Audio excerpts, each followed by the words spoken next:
Hey guys, Karl here from 5 Star Reviews, and I'm the 5 Star Google guy. Now, if you're local to Brisbane, you probably almost know me as the Diamond Guy. But during COVID, something really amazing happened. The government came out and banned weddings, which is pretty devastating when that's pretty much all that you do. And we lost 97% of our revenue pretty much overnight for 8 weeks. And so at that point in time, we kind of had a look at, well, what is it we were doing? Where was our leads coming from? And I got to confess, at that point in time, I was probably pretty clueless as to where our leads were coming from. Was it Facebook? Was it word of mouth? Was it from advertising that we were doing?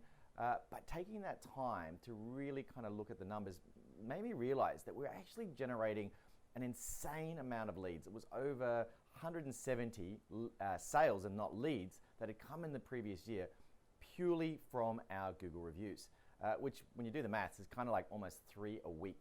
So 3 sales every single week that were coming in from our Google reviews.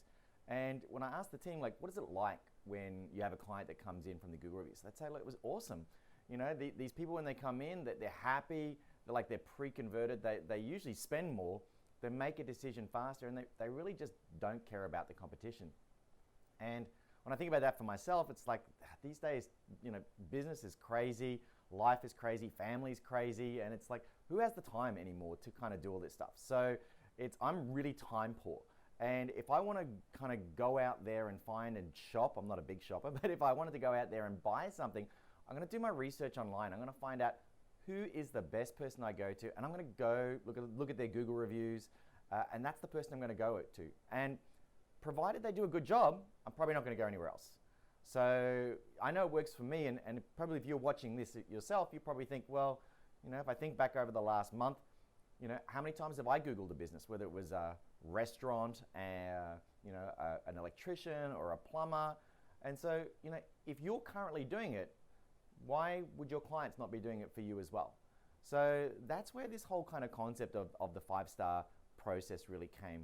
And what we do is we kind of help you generate this amazing client experience that helps you get this SEO-powered Google review that just brings in leads and sales for your business. So that's a little bit about the story of 5 Star and how we were born, I guess, when you think about it.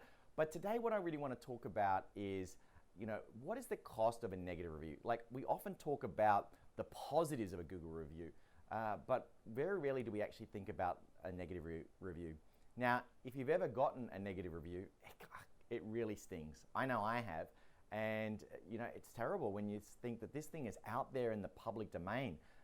You can't delete it, provided it hasn't violated any of Google's policies or guidelines.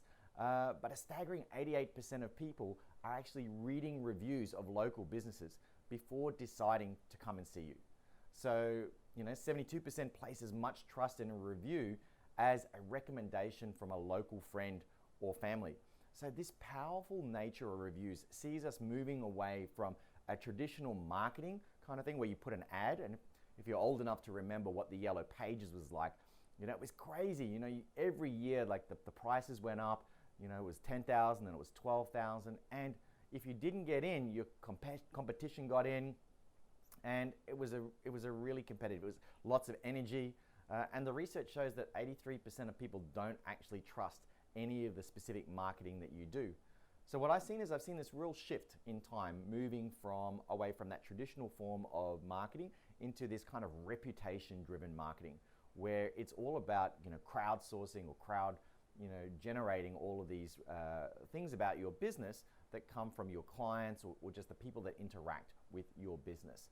So when you think about the cost of a negative review, what we found was that if a business has just one negative review, the research shows that about 2 out of 10 people that see your profile are unlikely to interact with your business. So what does that mean? Well, like if you think about searching on Google, and in a whole year, let's say you had like 1,000 people that saw your ad.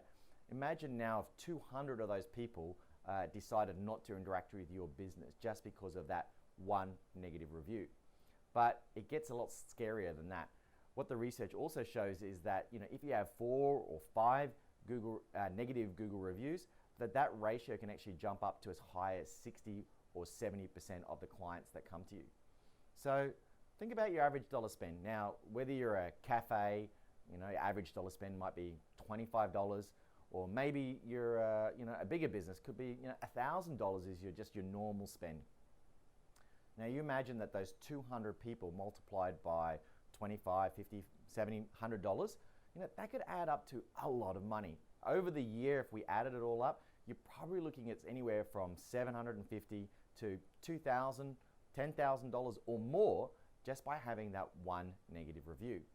So what I'd love for you to do is to think a little bit differently about a negative review. And all too often I see people out there not even responding to reviews, whether they're good or bad. And sometimes people only respond to the good ones because they think, well, maybe if I ignore the bad ones, maybe they'll go away. And the truth is they don't. They don't go away, and people read reviews. On average, the average person reads somewhere between 5 and 7 reviews. So they're actually scrolling down. They're having a look at all of your reviews, the good ones. And sometimes people go automatically and just filter by 1-star reviews because they want to see, it's very easy to do the right thing when things are going well. But sometimes what we do as business owners when things are not going well says more about our business than when things are going great. So sometimes people want to say, look, okay, you dropped the ball, you're human, I get it. We're all human and sometimes it's not as perfect as we would like. But how are you going to handle that when it doesn't go well? Okay? And they read the reviews.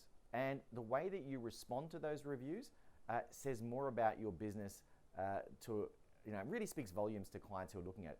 So what Bright Local found was that 50% of clients would actually use your business if you simply just responded to your negative reviews. So what I'd love for you to take away from this is respond to all of your reviews. Good, bad, the ugly, the fantastic, respond to all of them, okay? It's super important, and also Google loves it as well. So when you respond to a review in a really punctual and a short time frame, it gives extra SEO boost to your profile. So ideally, best standard is could be within the day, ideally, but if it wasn't, within a couple of days is ideal. So what do? How do you respond to a 1-star review? The worst thing you can do is to blame, is to make excuses, is to deny. I'm not talking about whether the client was right. Okay, so let's just park that to the side for a moment. It's not about whether the client is right or you are right. It's about the perception in the public domain to your market. Okay, that's really important. Okay, remember that half of what you're doing is responding to the client. The other half is you're responding for every other person that's reading that negative review. So, all that will come off is things like, we've checked our records and we can't find any, record of you being there. I got a secret for you. Nobody cares. Okay, nobody really cares about that, and all you do end up coming off is looking combative, and that's not going to serve your purpose. So there is a framework that we have at 5 stars that we use where I personally have turned a 1-star review into a 5-star review many times. And it has 3 essential components. The first one is all around empathy. Really making the client feel like, you're just not ignoring them or dismissing them. The second part is all around acknowledging. Acknowledge that it was frustrating that they had to wait, an extra half an hour. That's totally fine. It makes the client feel like you've really heard them. And the last part is all about remedy. What are you doing to make it up? And for me, simply responding to say, hey, let's take this offline, have a phone call, doesn't really do enough. You can actually go a lot further. Now, if you remember back to the example that we used a little bit earlier, and imagining that 1-star review could cost you anywhere from $750 to $2,000 or more, what are you prepared to do to make good on that 1-star, whether it's right or wrong, to turn it into a 5-star? Maybe it is you want to shout them another complimentary month of your services. Maybe it is you want to give them, a free coffee the next time they come in. Whatever that is for you, just think about this like you're investing in your clients and not look at it as an expense. So the way that you respond to a review is absolutely vital. It's so important that clients can see that not only the good but the bad as well. And if you want to find out a little bit more about what this process looks like and how you can ultimately protect yourself from these 1-star reviews by ultimately just building out a massive amount of 5-star reviews. So sometimes people come to me and say, Karl, can you help me fix my review situation? I've either got no reviews or I've got a couple. Or they might come to me and say, you know what, I want to protect myself from these 1-star reviews. And the third group of people say, well, look, I just want to dominate the market. I want to be 100 or 200 Google reviews ahead of where our competitors are. So if you're in the protection phase, if you've got 20 reviews, getting 1-star reviews is pretty bad, like as a proportional ratio to how many you've got.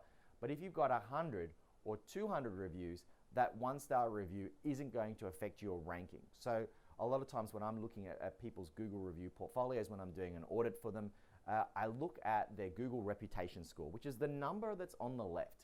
Now, believe it or not, that number isn't just the average of all of the reviews that you've got. There's a lot more things that Google takes into account when it's calculating that reputation score. It could be also how quickly you respond to your reviews. It could be the quality of the reviews, how many 5 stars versus 4s and 1s. So there are a lot of things. It's quite complex, and Google is always changing their algorithm. That's what Google does. So you have to make sure that you're staying on top of the changes that Google is rolling out. So most notably, last year, it used to be called Google My Business. Google is now rebranding that to Google Business Profile, and they're bringing out a lot of cool stuff. So I wouldn't be surprised in the next 2 to 3 years, this could be a really big call, in the next 2 to 3 years to see something like Google Maps and Google Search really making a big play on Facebook, because ultimately, isn't that what we all want? Like you're walking down the mall and you go, where is a good place to eat? Johnny reviewed this place with 5 stars. That must be cool. Let's go check it out. Or I'm looking for a plumber near me. Google's going to give you all of the plumbers in your area. Much better to get that kind of information with all the independent reviews than maybe going on Facebook. And the big bonus in that is that everything that's written in those reviews is SEO powered, which means it's driving more eyeballs onto your website, which means more bookings and leads for your website. And that's why it's so crucial to make sure that focusing on your Google reviews and optimizing your Google business profile should be your number one marketing strategy moving into 2022.